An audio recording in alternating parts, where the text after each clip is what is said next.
Hello বন্ধুরা, আজকে একটা বিষয় নিয়ে আলোচনা করার জন্য আসলাম।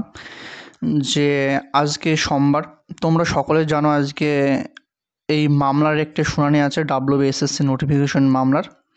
তো আজকে এর বিষয়বস্তু কী থাকবে, যে আজকের বিষয়বস্তু মামলার প্রেক্ষাপট থাকবে, যে বিশিষ্ট আইনজীবীরা উপস্থিত থাকবে, কি কি বিষয় বিবেচ্য করা হবে, যে কারা পরীক্ষায় বসতে পারবে, নম্বরের শর্ত থেকে বয়সের ছাড় আদৌ পাবে কিনা, যে সম্ভাব্য রায় কী কী হতে পারে। চলো আমরা বিষয়গুলো জেনে নিই।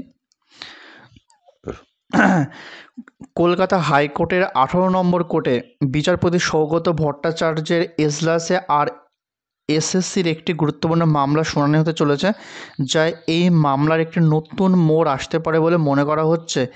এই শুনানিটি একদম সকাল 10:30 শুরু হওয়ার কথা থাকলেও মূল শুনানি শুরু হবে প্রায় 11টা বেজে যেতে পারে। যে মামলার প্রেক্ষাপট কী আছে দেখো, যে এর আগেও এই মামলাটি বিচারপতি সৌগত ভট্টাচার্যের এজলাসে উঠেছিল। সেই সময় তিনি সরাসরি হস্তক্ষেপ করতে চাননি। কোর্ট জানিয়েছিল যে তারা এই বিষয়ে হস্তক্ষেপ করবে না, পরীক্ষা প্রক্রিয়ায় এগিয়ে নিয়ে যাওয়ার জন্য নির্দেশ দিয়েছিল। কিন্তু আজকের শুনানি অত্যন্ত গুরুত্বপূর্ণ, কারণ বেশ কিছু বিষয় উঠে আসতে পারে এবং অনেক হেভিওয়েট আইনজীবীর উপস্থিতি লক্ষ্য করা যেতে পারে। যে বিশিষ্ট আইনজীবী অনিন্দ্য কুমার মিত্র, যিনি রাজ্যের প্রাক্তন অ্যাডভোকেট জেনারেল এবং একজন প্রবীণ ব্যারিস্টার। বিশিষ্ট আইনজীবী সুবীর সান্যাল, পশ্চিমবঙ্গ প্রাথমিক শিক্ষা পর্ষদের একজন অভিজ্ঞ আইনজীবী। বিশিষ্ট আইনজীবীর প্রতীকধর, মাদ্রাসা সার্ভিস কমিশনের পক্ষের একজন সিনিয়র আইনজীবী। এবং বিশিষ্ট আইনজীবী বিকাশ রঞ্জন ভট্টাচার্য, যিনি কিনা এই 26 মামলার জন্য প্রধান ভূমিকা পালন করেছিল। এবার কি কি বিষয় এখানে আলোচ্য, যে দাগি প্রার্থীর যোগ্যতা,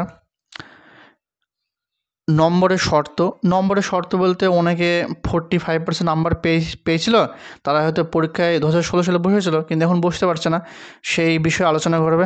বয়সের ছাড় আদৌ পাবে কিনা সেটা দেখতে হবে।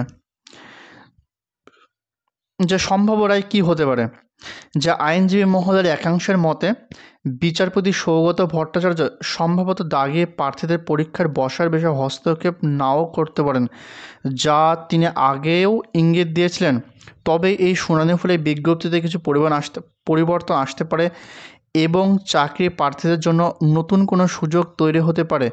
এখন দেখার বিষয়ে আদালত শেষ পর্যন্ত কী রায় দেয়, এই মামলার ভবিষ্যৎ কোন দিকে যায়। তাহলে বন্ধুরা, আমরা নজর রাখবো 11টার সময় প্রায়। থ্যাংক ইউ, আবার দেখা হচ্ছে নেক্সট ভিডিওতে।